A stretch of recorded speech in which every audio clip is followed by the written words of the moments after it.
Also, when I was bothered, I would just like go for walks because you can walk anywhere in Philly.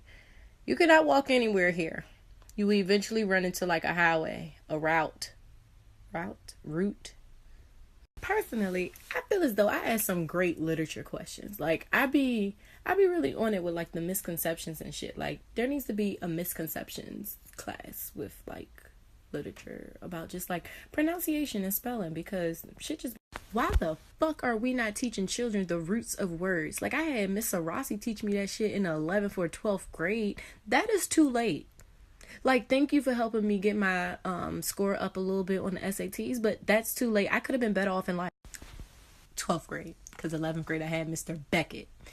And I was actually talking to Akeem. I have a hilarious story from that.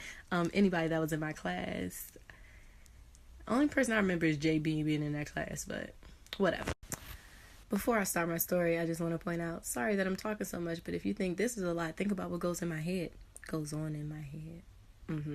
So, Mr. Beckett, 11th grade teacher, not qualified. Not at all. And I found out today that he also, I'm trying to multitask, he also taught sports that he knew nothing about. So, he was just unqualified all around. I have no idea how he got a job, but I digress.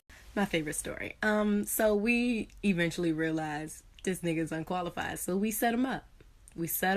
And we wanted to see where he was going to go with it. And he did not disappoint us. He failed. He failed bad. Sorry, I got distracted. So the point of the story is he walked into class and we're like, hey, Mr. Beckett, do you know the definition of a faction? Right? Faction, people. Faction. So this nigga said, well, you know, a fraction is a part of a number.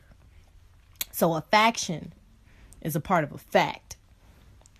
Now, I know it's plenty of people thinking logically like, but a fraction isn't part of a frac. And I'm like, I would like to point out that even right now, I'm doubting this definition, but correct me if I'm wrong. We asked him a second time and then he was like, oh, a faction is a group. And it's like, nigga, that was not your answer the first time. But, you know, at least we taught that nigga to look into a dictionary. You feel me?